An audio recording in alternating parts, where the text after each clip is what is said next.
first thing that we did was that we invested in a little company that was trying to develop a technical process for converting things like hardwood trees and sugarcane bagasse, and then turn those into various things. And one of the main products that we produced was xylitol, which is a very special sugar. And so it was a small company that continued building, a plant or two each year. Initially, my hope was the company would survive,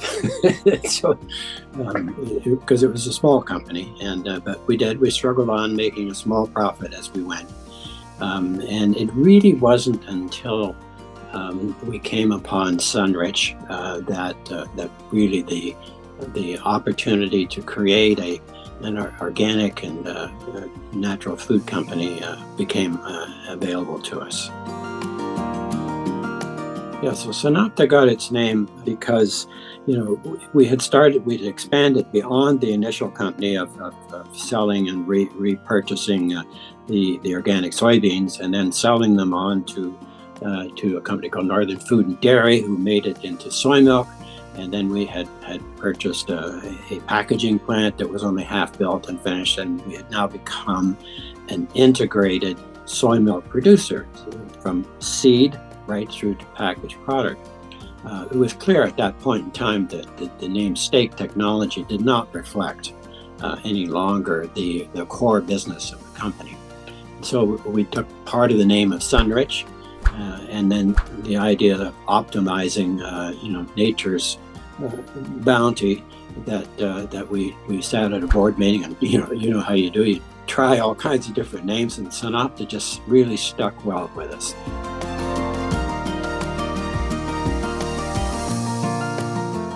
Sustainability was important to us, I think, from the get-go, and it was important that the products that we produce came from the earth, that did no harm to the earth, that did not use any chemicals in the processing or in the growing.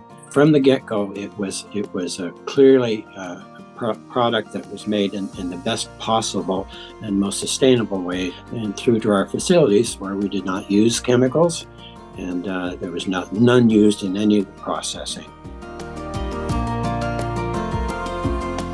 We had bought this 10-acre property outside of Toronto. It was our first sort of permanent home. So the president of the company that we would purchase would come out to the site, and we would take the whole board out, and we would gather around the new tree, and each one was different, and we would pour water on the tree, just to symbolize our commitment to the growth of the company and to the environment.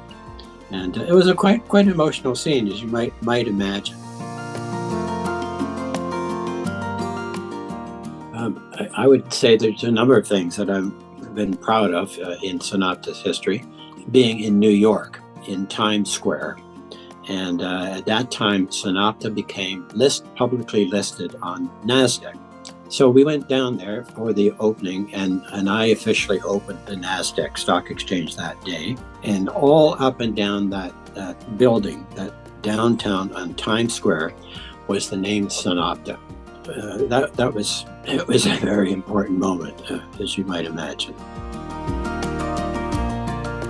I don't think that you can produce really healthy and wonderful products without doing it in an environment and in a facility with equipment and with processes that are completely compatible to those values. And I think that's what SunOpta has done. So the growth was amazing. This is exactly what we created when we went from the sale of organic seed right through to the packaging of soy milk and later on almond milk. We did not, of course, we're not at that stage in oat milk, which has been such a phenomenal success. It's an amazing product, I think, and I drink nothing but SunOpta oat milk.